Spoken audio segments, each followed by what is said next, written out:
Hello प्यारे बच्चों, आज हम लोग बिहार बोर्ड क्लास 10th का मैथ पढ़ेंगे। ये क्लास 10th का मैथ में सबसे पहला एक्सरसाइज जो है वो वास्तविक संख्याएं है।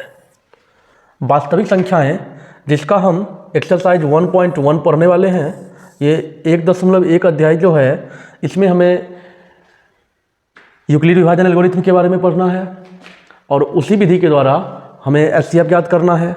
तो सबसे पहले हम लोग क्वेश्चन नंबर 1 की ओर बढ़ते हैं। क्वेश्चन नंबर 1 है, निम्नलिखित संख्याओं का महत्तम समापवर्त एचसीएफ ज्ञात करने के लिए यूक्लिड विभाजन एल्गोरिथम का प्रयोग करें। यूक्लिड विभाजन एल्गोरिथम का प्रयोग करके हमें एचसीएफ ज्ञात करना है। यूक्लिड विभाजन एल्गोरिथम होता क्या है? सबसे पहले यूक्लिड विभाजन एल्गोरिथम को समझते हैं। यूक्लिड विभाजन एल्गोरिथम होता है ए बराबर बी क्यू प्लस आर, जहां 0 greater than equal to R greater than B. ये होता है यूक्लिड विभाजन एल्गोरिथम। अब इसको अगर हम अपने भाषा में समझें, ए का मतलब ये हो गया भाज्य बराबर। भाज्य बराबर होता है भाजक गुणे भागफल प्लस शेषफल। यही होता है यूक्लिड विभाजन एल्गोरिथम। ये भाग करने का जो भाग को जांच करने का जो तरीका है, भाज्य बराबर भाजक गुणे भागफल जोड़ शेष, उसे ही हम यूक्लिड विभाजन एल्गोरिथम के नाम से जानते हैं। जिसमें ये ध्यान रखना रहता है जो 0 के बराबर या 0 से बड़ा होगा आर, और आर से बड़ा जो होगा वो क्या होगा, बी होगा। अब इसी के आधार पे हम लोग अभी एचसीएफ इसका करेंगे।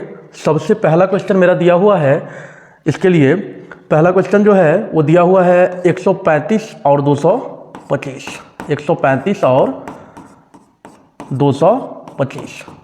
इसको उस विधि से करने के लिए सबसे पहले हम बच्चे में जो सीखे होंगे भाग के द्वारा एचसीएफ करना, वो करते हैं। 225 इसका हम एचसीएफ करेंगे। 135 से इसमें डिवाइड एक बार में करेंगे तो हो जाएगा 135, घट के बचेगा 90।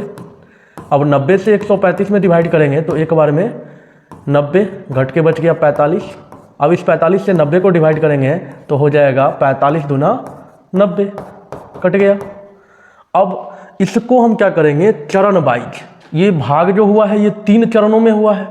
प्रत्येक चरण को अलग अलग हम लिख देंगे और ये तीसरे बार में ये पूरा डिवाइड हो गया।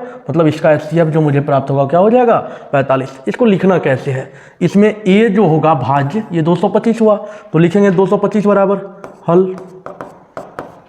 हल में 225 बराबर 135। ये जो है 135 ये भाजक होगा, और जोड़ 100 भाज्य बराबर भाजक गुणे भागफल।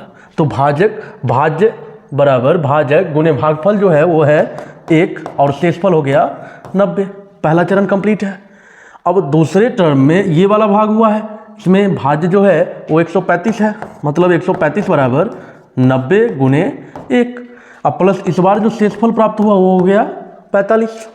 अब तीसरे चरण में आते हैं तो हो जाएगा 90 बराबर 45। 45 को 2 से गुना करते हैं तो 90। इसका मतलब इसका शेषफल मुझे प्राप्त हो गया 0।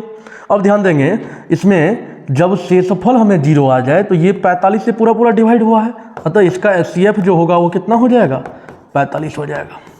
ये हो गया इसका आंसर। इसमें अगर कहीं दिक्कत होगा तो आप लोग पूछ लीजिएगा कमेंट में। अब आगे समझेंगे 2 नंबर क्वेश्चन। 2 नंबर क्वेश्चन जो दिया हुआ है वो है 196 और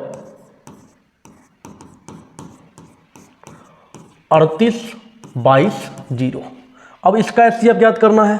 इसका एचसीएफ करने के लिए फिर हम भाग का काम करेंगे। इसका जो है भाग नहीं करके एक शॉर्टकट में हम बता देते हैं, आप लोग भाग करके बनाना समझ गए होंगे इसमें। अब इसका अगर लिखते हैं हल में हो जाएगा 38/20। जो बड़ा नंबर रहेगा उसको लिख देंगे, और 196 से इसको जब डिवाइड करने जाएंगे तो एक ही बार में 195 से लगाने पर इसका शेषफल हमें 0 प्राप्त हो जाएगा। तो एक ही बार में 0 प्राप्त हो गया, मतलब 196 से ये पूरा डिवाइड हो गया, कट गया। तो यहाँ से इसका एचसीएफ जो होगा वो हो जाएगा 196। यही हो जाएगा इसका आंसर। अब तीसरे नंबर क्वेश्चन को समझते हैं। ये एचसीएफ है 867 और 255। ये कई बार बोर्ड एग्जाम में पूछा भी गया है। 867 और 255। ध्यान से समझिएगा ये कैसे हम सॉल्व करेंगे, इसको हम भाग करके फिर समझाते हैं। 255 से 867 में हम भाग करें तो सबसे पहले 3 बार में लगाएंगे, 5 तिया 15, 25 तिया 75, 1 76। अब इसको घटा लेंगे, 7 में से 5 घटेगा 2, 6 0, 8 में से 7 गया 1, 102 से 255 को फिर डिवाइड करेंगे, 2 बार में 204, घट के बच गया 51। अब इस 51 से 102 में लगाएंगे, 2 बार में 102, कट गया पूरा पूरा। अब ये भी 3 चरणों में कटा है, इस प्रत्येक चरण को इसमें हम बारी बारी से लिखेंगे। हल में सबसे पहले बड़ा नंबर भाज्य मुझे प्राप्त है 867, लिखेंगे 867 बराबर 255 गुने 3, और इसका शेषफल मुझे प्राप्त हुआ 102। पहला चरण मेरा कंप्लीट है। अब दूसरे चरण में आएंगे तो ध्यान दीजिएगा, ये दूसरा चरण, दूसरे बार भाग का जो काम किए हैं यही है। लिखेंगे इसमें इसका भाज्य हो जाएगा 255 बराबर 102 गुने भागफल 2 है, अब प्लस शेषफल जो है वो 51 प्राप्त हो गया। अब आते हैं इसके तीसरे चरण में, तो तीसरे चरण में 102 बराबर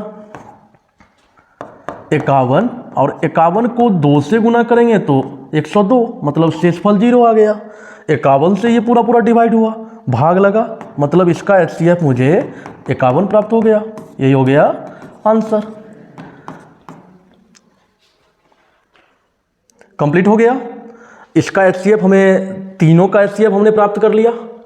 अब इसी प्रकार से आप लोग को अगर अगला कोई भी क्वेश्चन आए तो सबसे पहले अगर दिक्कत होगा तो भाग के द्वारा आप लोग HCF कीजिएगा, और HCF करने के बाद इसको हर एक जितने बार भाग का काम किया जाएगा, जैसे इसमें 3 बार किया गया है तो इसी तरह जितने बार आप लोग करेंगे उसको प्रत्येक चरण में लिख देंगे, और लास्ट में जा करके जब जिसमें मतलब पूरा पूरा ये डिवाइड हो जाए, कट जाए, तो वही नंबर जो होगा वो क्या हो जाएगा, इसका HCF हो जाएगा।